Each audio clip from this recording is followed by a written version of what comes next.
Long History's random UK Prime Minister of the Week, number 10, Augustus Henry FitzRoy, the aristocrat who did not want a tea tax. Hello everyone and welcome to the latest episode of Random UK Prime Minister of the Week. This is the series here on Long History where we take a UK Prime Minister literally at random and then ask a few questions such as how did they get in office, what did they achieve in office, and what led to them leaving office. We also give a bit of a background about the times and look at a few of the issues that might have been around in those days. We've covered quite a few Prime Ministers now, so I'm sure if you're interested there'll be lots to explore on your podcast provider, but they're all also available on our website longhistory.net. So in this week's episode, we've got another of those stopgap Prime Ministers, this one being quite a scandalous one actually, and this was actually the last Prime Minister in the 1760s, which was the decade before the United States declared its independence from Great Britain. So despite his brief time in office, there's lots to say about this man, so let's get going with this week's random UK Prime Minister of the Week, number 10, Augustus Henry FitzRoy. Many of the Prime Ministers that we cover have a title of some sort, and so we've taken the policy of only referring to them by their name as opposed to their title. However, of all the Prime Ministers so far, this is the one who's perhaps best known by his title, which was the Duke of Grafton. And if that title makes him sound like a crumbly old man, he was in fact the second youngest Prime Minister to reach office. He enjoyed the pursuits of many of the landed gentry of the age. He was interested in horse racing and hunting, both of which enabled him to move in the well-connected circles of his class. In fact, of all the Prime Ministers covered by Long History, at least so far, he's the best connected of all, being directly related to a king, as we'll see. And in doing the research for this episode, this Prime Minister seems to divide opinions, not in a controversial way, but one type of biography emphasises the scandals that made up his time in office, whilst others gloss over the details of this scandalous life, whilst unable to hide them altogether. One thing that all these biographies have in common, however, is that they seem to struggle to find any superlatives for this man. He was only in the job for 15 months, and more than any of those kind of accidental Prime Ministers, he seemed to fall into the job, as we'll explain. And before we get started, it is quite remarkable that for one of the short-lived stopgap Prime Ministers, he has quite a number of standout achievements. I'm not sure if achievement is the right word. He was the second youngest to enter office as Prime Minister, but he was actually the youngest to leave office, being only 35, so he had a full life ahead of him when he left the job. He was the first divorced Prime Minister of 3 in total, and he's the first Prime Minister to be divorced and remarry in office. Only 2 Prime Ministers have done that. And like it or not, it's the scandals involving that divorce that make this Prime Minister stand out. What was he like? Well, Augustus FitzRoy didn't seem well suited to upper levels of politics. He seems to have been a laid-back, aristocratic type who ended up being Prime Minister despite his youth and possibly because of it.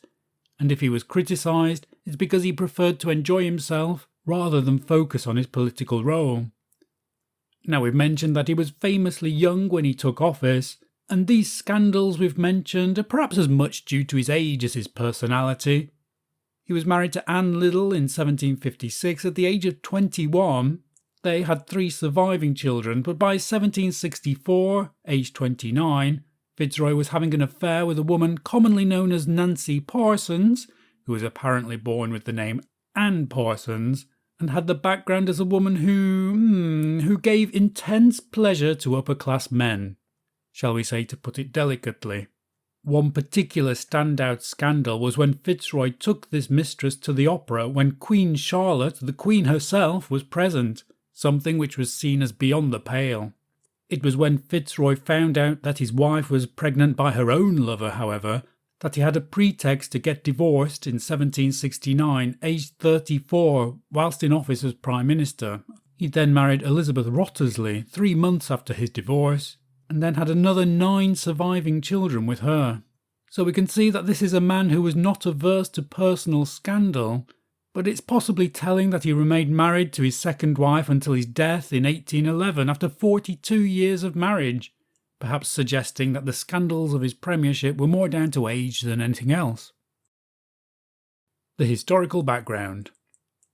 When you are part of an age when there is stability in the top job, it's easy to think that such a situation is typical.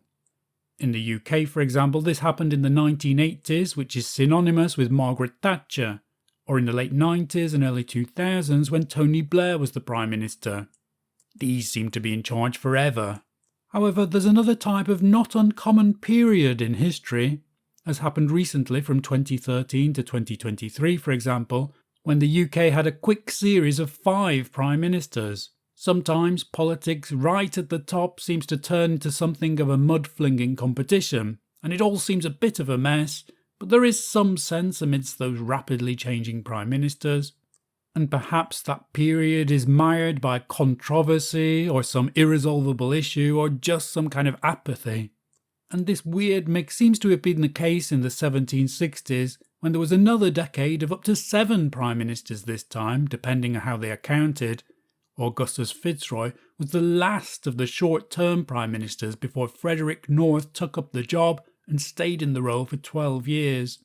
This was the decade before the Revolutionary War, and then the 13 colonies of the future United States declared their independence from Great Britain in 1776.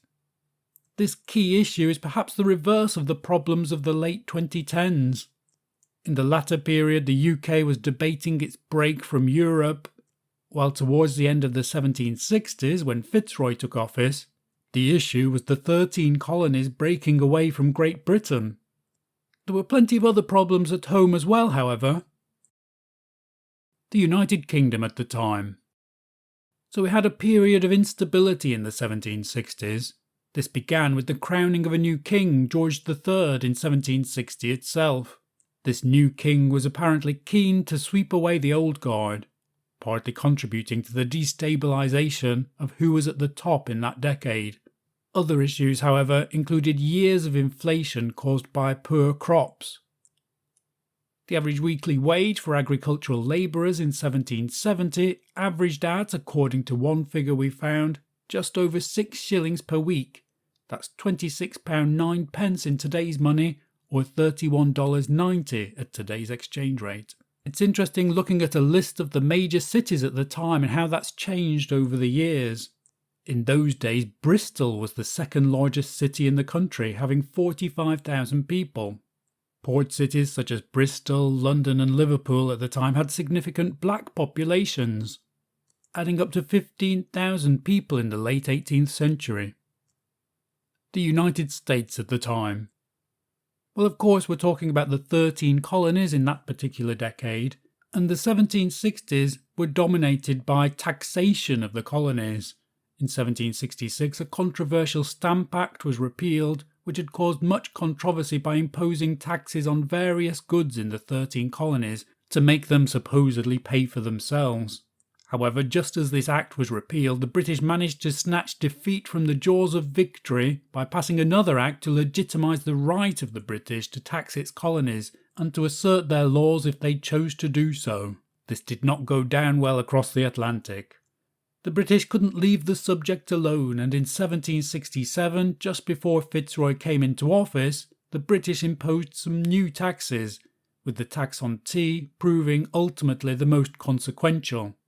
Grafton apparently hadn't supported this particular tax during his time in government, but things did not go his way, with a few notable consequences for world history. This tax on tea became a point of pride between the British and the future United States. Who could vote? We like to ask that question to look at the evolution of democracy over the years, and it's sometimes overlooked, but the same issues that would lead to the US Declaration of Independence, and possibly even the French Revolution in the 1780s, were also stirring in Great Britain at that time. Many people in the country wanted better parliamentary representation, with representation at that time being limited to landed gentry and aristocrats, despite the growth in power of the industrial cities. Only aristocrats and the landed gentry had any say at that time, a situation which would prompt the 13 colonies to leave Great Britain. However, back in Great Britain, the same issues were in place, and it would be some years before there was any attempt to resolve them. What was Augustus FitzRoy's background? He's certainly the most aristocratic of the prime ministers we've looked at so far, his great-great-grandfather being the fun-loving Charles II. This king had given one of his illegitimate sons the title of Duke of Grafton, and Augustus FitzRoy inherited the title directly from his grandfather, the second Duke of Grafton, becoming the third Duke himself. This was due to the premature death of his uncle and his father, who'd both been in line to inherit the title. Amongst the many aristocrats and landed gentry who rose to the role of Prime Minister, therefore, particularly during those days, FitzRoy, the name itself means King's Son, is one of the most well-connected of all. He lived a typically aristocratic life, not appearing to be particularly ambitious. This meant that his education involved a Swiss tutor and a grand tour of Europe, but he also studied at the University of Cambridge. He entered Parliament in 1756 at the age of 20, representing a rotten borough, a borough of that time which counted so few voters amongst its electorate that it could therefore easily be bought or inherited. After the early deaths of his father and his uncle, he inherited that title when his grandfather died. This meant that just a year after he'd entered the House of Commons, he was sent to the House of Lords, the other of the two chambers in British Parliament. As the 1760s began, along with that series of rotating premierships, FitzRoy doesn't appear to have stood out particularly as an ambitious man. Really, we could perhaps say that he was fulfilling a role befitting of a man with his status, while having the life of a wealthy man in his late 20s and early 30s. How did FitzRoy become Prime Minister? Now, it's very convoluted here, but in 1665, 3 years before FitzRoy became Prime Minister, George Grenville was in the top job. However, he'd fallen out of favour with the king, particularly because of his attempts to impose one of those taxes on the American colonies. It was called the Stamp Act. Charles Watson Wentworth replaced him in July 1565 and repealed that Stamp Act due to controversy from the colonies. And that's when FitzRoy came into the picture. He took part in negotiations that led to the departure of Grenville and his replacement by Charles Watson Wentworth. FitzRoy himself was very much a part of this set of people, knowing all the main players, including Pitt the Elder and Watson Wentworth.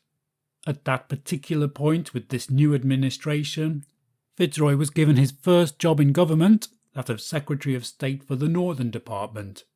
However, this Charles Watson Wentworth's administration also did not last long, and the king attempted to replace him with the much more popular war leader, Pitt the Elder.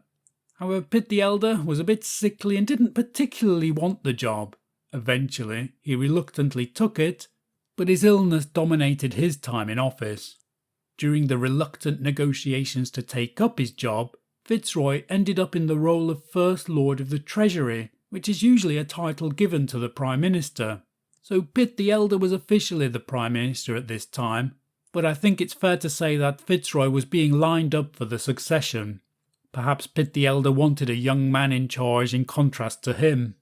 Almost accidentally, therefore, and by default, when Pitt proved unenthusiastic in the role, staying away from the capital as he suffered from ill health, FitzRoy found himself by default taking on the responsibilities that went with the job, until it was all but officially given to him by October 1768.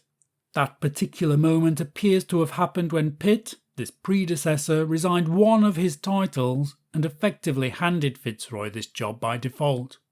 Just over 2 years after Pitt the Elder had taken up the job, therefore, FitzRoy found that he'd taken over the title of Prime Minister at the age of 33. What were FitzRoy's biggest achievements as Prime Minister?